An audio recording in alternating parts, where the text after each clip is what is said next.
Bonjour à tous, ici Vincent Launay du site Central Charts. En tant que partenaire de Pro Realtime, j'ai la chance aujourd'hui de pouvoir tester la version 11 qui devrait normalement bientôt sortir en bêta pour les utilisateurs. Et je dois tout d'abord dire que je suis impressionné. Alors impressionné, pourquoi? Parce qu'il y a réellement un gap entre la version 10 et la version 11. On voit que la plateforme a été entièrement repensée. C'est-à-dire que ce n'est pas simplement des petits détails qui ont été améliorés. Non, là, on a carrément. Ça a été une refonte de certaines choses. Ça a été supprimé et recréé pour être plus performant, plus personnalisable, plus rapide, plus. Tout. C'est l'intégralité de la plateforme, hein. Il y a un nombre de paramètres que l'on peut appliquer qui sont. C'est juste impressionnant. D'ailleurs, au sujet de toutes les fonctionnalités de la plateforme, je viens de voir ce matin que ProRealCode avait fait une vidéo vous détaillant plus en détail les paramètres de la plateforme. Ici, je vais vous faire juste un quick tour. Donc, ça va vous donner mon impression et deux, trois fonctionnalités sur. On va d'abord voir le graphique, ce que j'ai trouvé génial, et ensuite la partie trading. Donc, au niveau du passage d'ordre direct. Donc, tout d'abord, on voit alors qu'on a nos listes maintenant et on peut faire un petit heatmap. C'est assez pratique pour pouvoir changer de produit. Je pars pas dans tous les paramètres de la plateforme, comme je disais, donc je vais tout de suite venir au graphique. Et au graphique, je vais vous montrer qu'ici, tout est personnalisable désormais. Alors, par exemple, un RSI. Là, ici, j'ai un RSI, je le configure. Je suis sur un RSI 30. J'ai envie de sauvegarder un RSI de période 50. Voilà, avec une grosse épaisseur. Et bien ici, maintenant, on peut le configurer. Donc ici, c'est un RSI 50. J'ajoute ça. Bon, on va en faire un deuxième pour bien comprendre. Je fais un RSI 100. Ce coup-ci, que je mets en fin, en style pointillé. Hop. En gros, on peut sauvegarder des templates pour indicateurs. Mais vous allez voir, on peut aller beaucoup plus loin. Donc voilà, donc là, j'ai mon RSI 100 et hop, en un coup, je peux cliquer et changer, passer en RSI 50. Donc en gros, en résumé, on peut avoir des indicateurs techniques configurés sur mesure et qu'on garde. On n'est pas obligé de revenir à chaque fois dessus pour l'éditer, quoi. On sauvegarde chaque paramètre. C'est exactement la même chose pour toute la barre objet, tous les objets inclus, tous les outils qu'on peut installer sur le graphique. Alors, on va commencer simplement avec une petite ligne. Bon, déjà, pour commencer avec la barre d'objet aussi, on peut l'afficher, la masquer, on peut la configurer comme on veut. Ici, on peut lui ajouter, alors voilà, je fixe d'afficher certaines choses ou de les masquer. Il y a également les outils donc, que vous allez créer. Alors, on revient sur la ligne. Désolé, mais il y a trop de choses à montrer. C'est réellement une petite révolution. Donc ici, première chose, avant aussi de commencer, on voit que maintenant on sait sur quoi on est. C'est-à-dire qu'on est sur une ligne.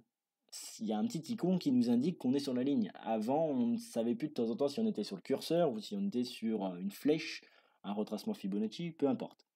Au niveau des points d'ancrage, on voit directement sur quoi on va l'appliquer. Ici, je vais l'appliquer sur l'ouverture, sur le plus haut de cette bougie, ou je peux le mettre dans le vide.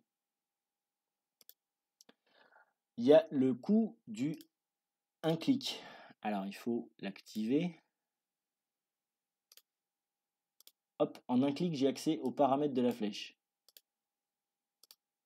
Très pratique. En un clic, je le déplace.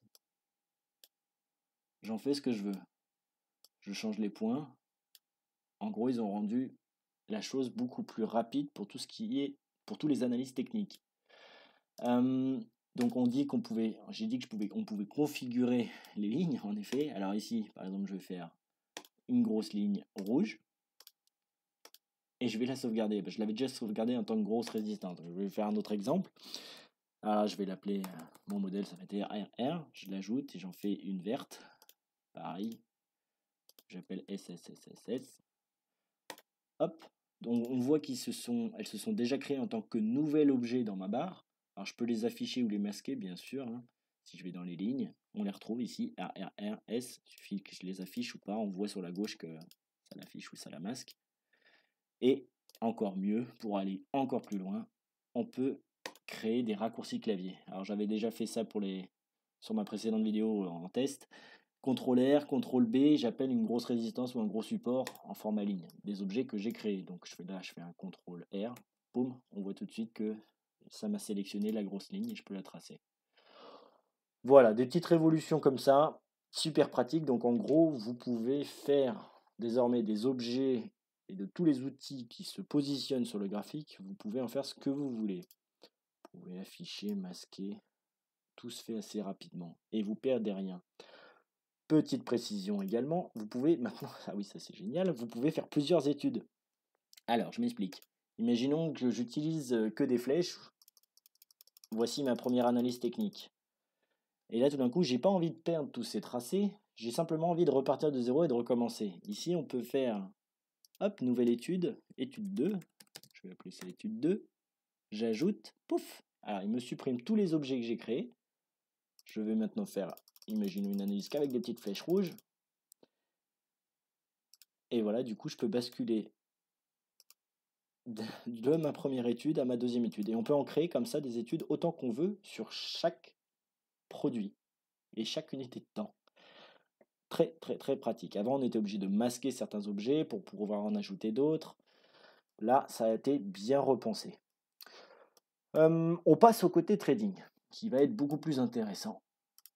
Alors, le côté trading. Donc, ça, on va le masquer.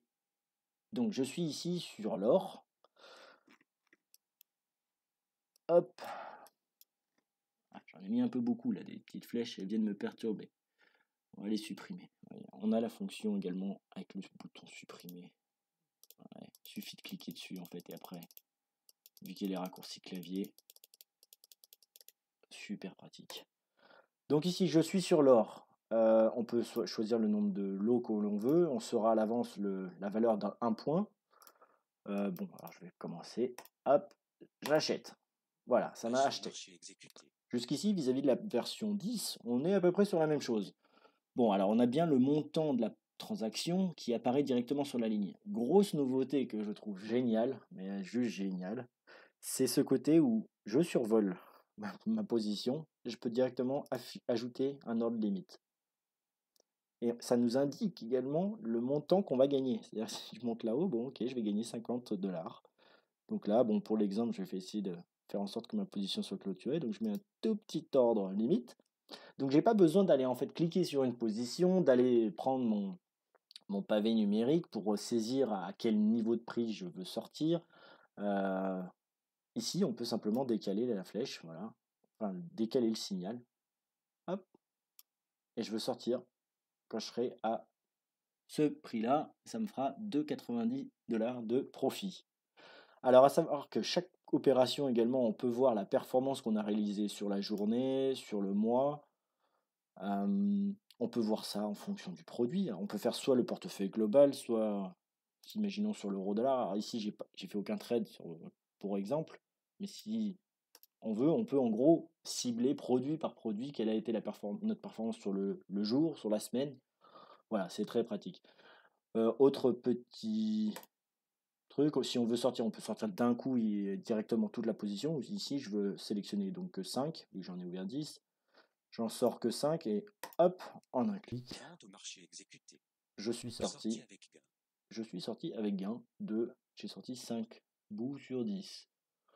Voilà, on va juste attendre pour clôturer cette vidéo que ma position sorte en plus-value, je l'espère. Bon, c'est une démo, hein, c'est pour vraiment vous faire le quick tour.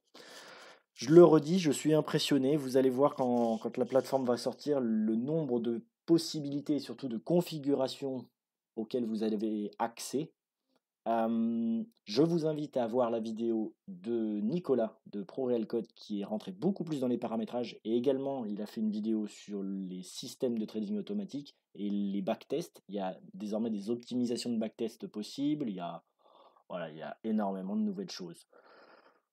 Vous allez pouvoir très bientôt voir ça de vos propres yeux. N'hésitez pas de toute façon à suivre ProRealTime sur Twitter. Chaque jour, en ce moment, ils font un petit teasing des nouvelles fonctionnalités disponibles sur la version 11 qui sortira prochainement.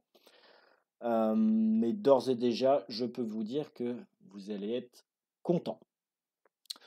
Voilà, c'est terminé pour ce quick tour. À bientôt sur Central Charts et la position va bientôt se clôturer. Bon, on arrête là la vidéo. Merci de m'avoir suivi pour ce quick tour. Allez, à bientôt à tous. vente au marché exécuté.